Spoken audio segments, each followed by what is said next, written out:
उधर कांग्रेस हरियाणा में हारी, इधर अखिलेश यादव ने उपचुनाव के लिए अपने प्रत्याशी घोषित कर दिए।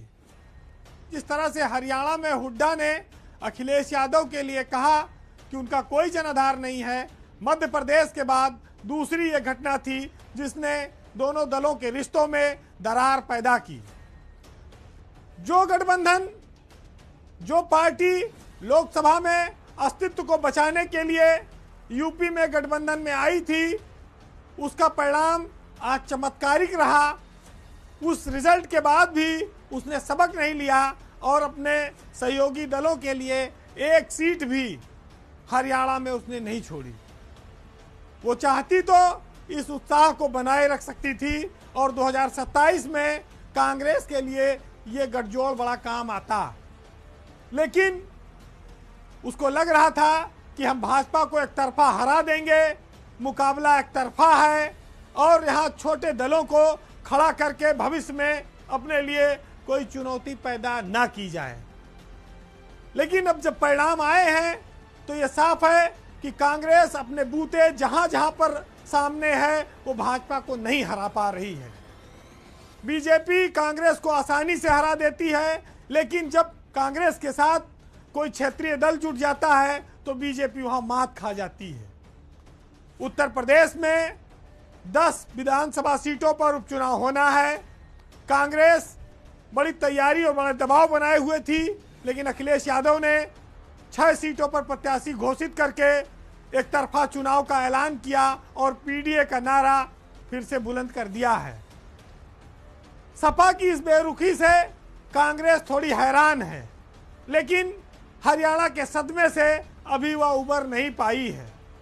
सबसे बड़ी बात यह हो गई कि मझवा सीट जो मिर्जापुर में है, उस पर कांग्रेस के प्रदेश अध्यक्ष अजय राय के चुनाव लड़ने की बड़ी चर्चाएं थी, लेकिन वहां भी अखिलेश ने डॉक्टर प्रीति बिंद को टिकट का ऐलान करके कांग्रेस की उम्मीदों को एक बड़ा झटका दे दिया है। ऐसे में कांग्रेस में तिलमिलाहट दिखना स्वाभाविक है, लेकिन जिस पार्टी का उत्तर प्रदेश में कोई जनाधार नहीं था, उसके 6 सांसद आज जीत गए हैं। फिर ऐसा क्या हुआ कि उनके सलाहकारों ने ऐसी गलत सलाह देकर अपने एक भरोसेमंद साथी को अलग चलने के लिए विवश कर दिया। अखिलेश और राहुल गांधी की केमिस्ट्री बढ़िया बनी हुई थी। आज बात भाजपा को हराने या जिताने की नहीं है, बात यह है कि कांग्रेस जिसको अपना सहयोगी बनाती है उसके साथ इतना अहंकार क्यों दिखाती है, उसकी पेट में और पीठ में पीछे से छुरा क्यों मारती है। क्या उसको लगता है कि पूरा दलित वोट, मुस्लिम वोट उसकी तरफ आ गया है, वो अकेले दम पर बीजेपी से मुकाबला कर सकती है। लेकिन जहां जहां उसने अकेले दम पर बीजेपी से मुकाबला किया है, मध्य प्रदेश, राजस्थान, छत्तीसगढ़, हरियाणा, वहां उसका असर आप देख लीजिए।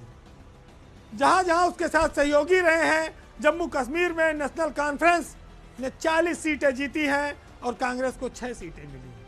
आप अभी उस दशा में नहीं आ पाए हैं कि जिसको चाहें उसको वहां उस सीट पर बैठाएं। अभी उत्तर प्रदेश में कांग्रेस को बहुत इंतजार करना है, इसलिए धोखा फरेब और चालाकी से बचना होगा। अगर भाजपा से मुकाबला करना है तो अपने नेताओं को भी काबू में रखना होगा। हालांकि एक संभावना भी ये बनी हुई है कि अगर कांग्रेस अपने प्रदेश अध्यक्ष के लिए टिकट चाहेगी तो मझवा में अखिलेश यादव अपना प्रत्याशी वापस ले सकते हैं।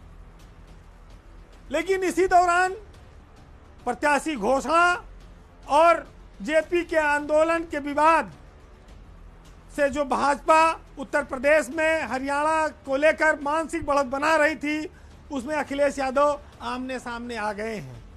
टक्कर फिर बराबरी की स्थिति में आ गई है।